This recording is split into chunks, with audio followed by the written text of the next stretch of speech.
अस्सलाम वालेकुम स्टूडेंट्स, मेरा नाम है अहमद खालिद और आप देख रहे हैं अहमद चैनल। तो स्टूडेंट्स, आज की इस वीडियो में मैं आपको बताऊंगा कि आप क्लास 10 केमिस्ट्री में कैसे 60 आउट ऑफ 60 मार्क्स ले सकते हैं। और अपनी मैं कुछ मिस्टेक्स के बारे में आपको बताऊंगा जो मैंने प्री बोर्ड एग्ज़ाम्स में की और मैंने उनसे काफ़ी सबक सीखा और किस तरह मैंने बोर्ड के एग्ज़ाम में 60 आउट ऑफ 60 मार्क्स लिए। तो स्टूडेंट्स, आपकी इन्फॉर्मेशन के लिए आपको मैं बताता चलूँ कि मेरी लाहौर बोर्ड में 4th पोजीशन है। ये कोरोना वाली पोजीशन नहीं है, ये कोरोना के बाद जो सेशन था 2023, मेरे 1100 आउट ऑफ 1092 मार्क्स मैंने गेन किए हैं आउट ऑफ 1100 और लाहौर बोर्ड में 4th पोजीशन भी गेन किए हैं। तो स्टूडेंट्स, अगर आपको किसी चीज़ के मुतालिक कोई इन्फॉर्मेशन चाहिए हो तो आप कमेंट सेक्शन में उसकी राय पेश कर सकते हैं। उसके अलावा अगर आपको किसी क्वेश्चन की लेंथ के बारे में डाउट हो कि कितनी लेंथ होनी चाहिए और किस तरह से हम मैक्सिमम मार्क्स ले सकते हैं तो उसके मुतालिक भी मैं आपको बताऊंगा। क्वेश्चन नंबर 1 तो हमारे पास MCQs का है, उसके बाद जो भी है वो हमारे पास सब्जेक्टिव में ऐड है। तो ये हमारे पास है सुंदर सा पेपर, सब्जेक्टिव टाइप, जैसा कि ये शॉर्ट क्वेश्चन है हमारे पास। तो अगर आपको ये गोथिक लेटर्स नहीं लिखने आते तो स्टूडेंट्स आप कमेंट सेक्शन में अपनी राय बता सकते हैं, तो आपको मैं ये भी सिखा दूंगा। इससे एग्जामिनर पर बहुत अच्छा इम्पैक्ट पड़ता है। तो क्वेश्चन नंबर 2 हमारे पास शॉर्ट क्वेश्चन का है, तो इसको हमने अब अटैम्प्ट करना है। तो जो आपने सब हेडिंग दी होगी वही आपके एग्ज़ाम पेपर में भी होनी चाहिए, क्योंकि अगर ये ना हो कि आपने इधर जूज़ नंबर 1 लिखा हो लेकिन वो एग्ज़ाम पेपर पे जूज़ नंबर 5 हो, तो इससे आपका क्वेश्चन गलत हो सकता है, चाहे आपने मटेरियल अंदर सही लिखा हो। तो जैसा कि आपने ये जूज़ नंबर लिख दिया, उसके बाद ये नीचे आपने उसका टाइटल लिख देना है, क्वेश्चन का जो मेन आइडिया है। उसके बाद आपने आंसर को लिखना है। आंसर को लिखने के बाद जैसे ही आपका आंसर ख़त्म होता है तो आपने एक लाइन यहाँ से छोड़ देनी है, ठीक है, ताकि एग्जामिनर को ये वाज़ेह हो जाए कि यहाँ पे क्वेश्चन नंबर ख़त्म हो गया। अब जैसे कि हमारे पास जूज़ नंबर 2 है और जूज़ नंबर 2 में मेरी गलती सिर्फ इतनी थी कि यहाँ पर 2NI आना था और मैंने 2HI लिख दिया। कोई बात नहीं, इसके लिए भी मैंने आपके लिए एक प्लान तैयार किया है कि इसको किस तरह से मैनेज किया जाए, तो वो मैं आपको वीडियो के एंड पे बताऊंगा। तो वीडियो को आपने काइंडली लाजमी सारा देखना है ताकि आपके तमाम जो डाउट्स हैं वो क्लियर हो जाएं। उसके बाद ये क्वेश्चन तो मेरे से वैसे ही गलत हो गया था, बहुत बैड इम्पैक्ट है ये, इससे आपने गुरेज करना है, लेकिन ये मुझसे हो गया। लेकिन मैं आपको बता रहा हूँ, मैंने वीडियो के स्टार्ट में बताया था कुछ मैं आपसे अपनी मिस्टेक शेयर करूँगा जिनको आपने ध्यान में रखना है और आपने वो मिस्टेक्स नहीं करनी। उसके बाद ये मैं क्वेश्चन नंबर थ्री जूज़ लिखना है, उसके बाद हमने ये लिख देना है।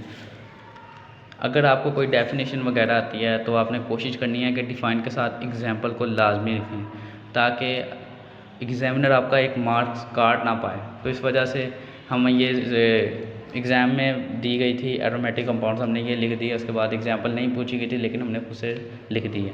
उसके बाद क्वेश्चन नंबर जो भी है जूज़ 5 उसको अपने अटैम्प्ट करना है इसी तरह से। ये देखें, ये जूज़ वगैरह लिख दी नहीं है डेफिनेशन के बाद। उसके बाद हैबर्स प्रोसेस है, इसको लिखना है, रिएक्शन लिखना है। कम से कम आपकी एक शॉर्ट क्वेश्चन में 2 हेडिंग्स लाजमी होनी चाहिए, कम से कम मैं आपको बता रहा हूँ, तो इसको आपने ध्यान में रखना है। उसके बाद ये क्वेश्चन नंबर 7 है जूज़ नंबर, इसको भी आपने अटैम्प्ट करना है, लॉ ऑफ मैथ सेक्शन। और जो आपको लगता है इंपॉर्टेंट वर्ड है, जैसा कि ये देखिए आयरन कैटालिस्ट। अब अगर एग्जामिनर पढ़ेगा तो आयरन कैटालिस्ट अगर उसने पढ़ लिया तो उसको ये आइडिया हो जाएगा कि बच्चे ने हैबर्स प्रोसेस याद किया और उसे पता है।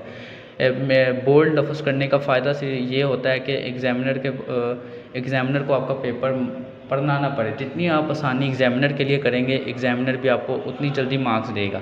तो इस वजह से हमने ये क्वेश्चन करके, अब हमारे पास ये जूज़ ख़त्म हो गया है, तो जूज़ ख़त्म हो गया। अब हमारे पास जब जूज़ ख़त्म हो जाएगा तो क्वेश्चन ख़त्म हो जाएगा तो हमने एक एंडिंग लाइन ड्रॉ कर देनी है। अब एंडिंग लाइन के बाद क्वेश्चन नंबर 3 जो अब हमारा स्टार्ट होता है, इसी तरह से क्वेश्चन नंबर 3 को करना है। ये आपने बुलेट्स भी, आप इसकी जगह, ये बुलेट्स हैं, इसकी जगह आप एरो का भी यूज़ कर सकते हैं, स्टार्स का भी यूज़ कर सकते हैं। तो ये आप पे डिपेंड करता है, आप जो भी करना चाहें। अब जैसे ही क्वेश्चन आपका एक जूज़ ख़त्म होगा तो आपने एक एंडिंग लाइन ड्रॉ कर देनी है। अगर आप एंडिंग लाइन नहीं ड्रॉ कर सकते तो एक लाइन कम से कम आपने खाली छोड़ देनी है। और एक और इम्पोर्टेंट बात आपसे शेयर करता चलूँ, अब कुछ स्टूडेंट्स होते हैं कि ये जैसा कि अब यहाँ पे क्वेश्चन ख़त्म हो गया है, तो कुछ स्टूडेंट्स होंगे जो यहाँ से अपना नया जो स्टार्ट कर लेंगे। तो ऐसा आपने नहीं करना, इससे एक बैड इम्पैक्ट पड़ता है, तो इससे आपने गुरेज करना है। अब ये 2 लाइनें आपने छोड़ देनी है और आपने नेक्स्ट स्टार्ट करना है।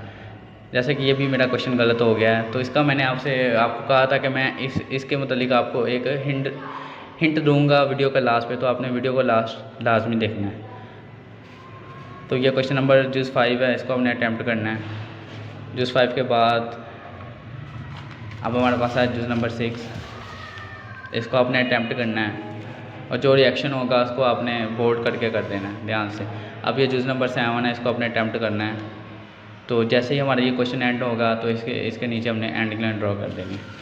अब हमारे पास नेक्स्ट क्वेश्चन स्टार्ट होता है और नेक्स्ट क्वेश्चन का हमने जूस पार्ट 1 करना है, तो इसको आपने इस तरह से अटैम्प्ट कर देना है। उसके बाद जूस 2 जो भी आपने जूस करना हो उसको आपने इसी तरह से अटैम्प्ट करना है और दरमियान में आपने बोल्ड वर्ड्स लाजमी इस्तेमाल करने हैं, इससे बहुत अच्छा इम्पैक्ट पड़ता है। और उसके बाद हमारे पास ये जूस नंबर 4 है, इसको हमने अटैम्प्ट कर लिया है। उसके बाद इस ड्रेन है, इसको हमने कर लिया है। आगे ये है, इसको हमने प्रोप्राइटरी लिंकेज को भी अटैम्प्ट कर लिया।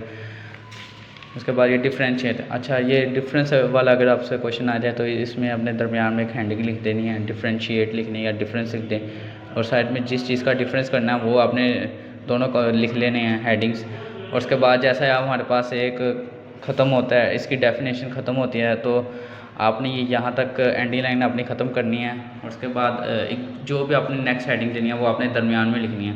ये ना हो कि आप इधर लिख दें और इधर हेडिंग लिख दें या हेडिंग लिखे ही ना, तो इससे काफ़ी बैड इम्पैक्ट पड़ता है। तो आपने कोशिश यही करनी है कि इधर जो भी हेडिंग हो उसको दरमियान में लिखे ताकि वो दोनों को कवर कर ले। तो इस तरह से हमने ये कंपाउंड बना दिए।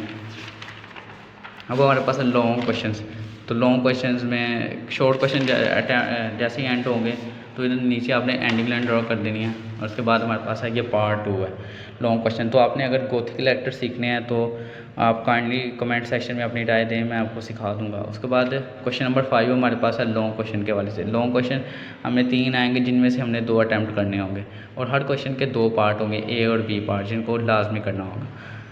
उसके बाद क्वेश्चन नंबर 5 है, ए पार्ट हमने वाजे कर दिया है यूरिया का, ये यूरिया क्वेश्चन है तो मेन आइडिया अपन लिख दें। उसके बाद हमने हेडिंग्स की सूरत में हमने लॉन्ग क्वेश्चन को अटैम्प्ट करना है। रॉ मटेरियल जो भी हैं अमोनिया वगैरह, रिएक्शन यूरिया के जो भी सब कुछ कर देना और फ्लो चार्ट भी हमने बना देना है जो कि बुक में ये इस क्वेश्चन का गिवन है।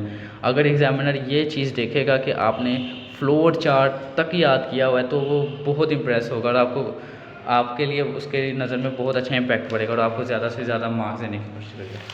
उसके बाद ये क्वेश्चन नंबर हमारे पास ए पार्ट ख़त्म हुआ। उसके बाद इसी का बी पार्ट हमारे पास हुआ टेम्परेरी हार्डनेस। तो इस टेम्परेरी हार्डनेस को हमने डेफिनेशन करके उसके मेथड्स बना के उसको हमने एक्सप्लेन कर देना है। ठीक है, तो ये देखें बॉइलिंग मेथड वगैरह, ये क्लर्क्स मेथड है, इसको आपने करके इसके रिएक्शन, इस क्वेश्चन में रिएक्शन बहुत इंपॉर्टेंट है, रिएक्शन के सारे मार्क्स हैं तो रिएक्शन आपने लाजमी याद कर लेने हैं इसके।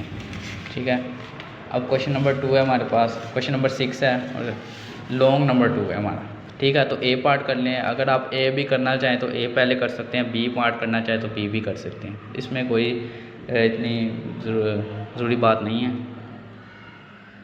रिएक्शन ऑफ अल्केन्स जैसा कि हमने ये कर लिया सारा रिएक्शन करके ये लॉन्ग है हमारे पास रिएक्शन ऑफ अल्केन्स, तो रिएक्शन हमने सारे कर दिए हैं। तो आपने कि देखें जब भी रिएक्शन करना है तो आपने कोशिश करनी है कि मैं हर चीज़ को क्लियर से क्लियर करता चला जाऊं ताकि एग्जामिनर के लिए कोई भी मुश्किल ना आए। जैसा कि ये हमने रिएक्शन लिखा है, अब इसके नीचे हमने एक लाइन छोड़ी है और नीचे हमने ये लिखना है क्लोरोमीथेन। अब इस क्लोरोमीथेन को हम यहाँ भी लिख सकते थे, तो ऐसा नहीं किया, हमने एग्जामिनर के लिए आसानी पैदा की है। उसके बाद हमारा सेकंड पार्ट है जो बी वाला है, वो है यूजेस ऑफ कार्बोहाइड्रेट्स लिख देने हैं और ये लफ्ज़ों को बोल्ड आपने लाजमी करना है। अब ये देखें, तो ये हमारे पास लॉन्ग क्वेश्चन भी अटैम्प्ट हो गए हैं। अब मैंने आपको बताया था कि मैं आपके साथ एंड पे एक बात शेयर करूंगा कि आप अगर क्वेश्चन आपका गलत हो जाए तो आप उसके लिए क्या करें। तो पहली तो आपकी प्रायोरिटी यही होनी चाहिए कि मैं तमाम क्वेश्चंस को जो भी अटैम्प्ट करूँ वो सही करूँ, लेकिन बाय चांस जो भी अगर क्वेश्चन आपका गलत हो जाता है तो आपको करना ये है कि आपने एक आध क्वेश्चन साथ में एक्स्ट्रा ज़रूर अटैम्प्ट कर देना ताकि आपका जो क्वेश्चन गलत हो जाए उसके क्वेश्चन अटैम्प्ट किया होगा तो आपको उसके बदले मार्क्स मिल जाएँ। तो स्टूडेंट्स मेरे साथ भी कुछ ऐसा ही हुआ था कि बोर्ड के एग्ज़ाम में मेरा भी एक क्वेश्चन गलत हो गया था, लेकिन वो मुझे घर आके पता चला था और फॉर्चुनेटली मैंने एक क्वेश्चन एक्स्ट्रा भी किया हुआ था और मुझे यही उम्मीद थी कि सब बच्चे कहते थे, टीचर्स भी कहते थे कि जो एक्स्ट्रा क्वेश्चन है वो बहुत कम चेक होते हैं। एग्जामिनर पहले क्वेश्चन काउंट करके जो आपके एक्स्ट्रा क्वेश्चन होते हैं उनको कट कर देता है। तो मुझे ये भी बहुत टेंशन थी, लेकिन जब रिज़ल्ट आया तो मेरे पूरे मार्क्स है। तो जैसा कि मेरे क्वेश्चन एक एक गलत हुआ है, तो आपको कोशिश ये करनी है कि एक एक क्वेश्चन आपने एक्स्ट्रा कर देना है। तो स्टूडेंट्स, अगर आपको ये वीडियो पसंद आई है तो इस वीडियो को लाइक कर दें, चैनल को सब्सक्राइब कर दें, ताकि आपको हर आने वाली वीडियो वक्त पर मिल सके और अपने दोस्तों के दरमियान इस वीडियो को ज़्यादा से ज़्यादा शेयर करिए। शुक्रिया।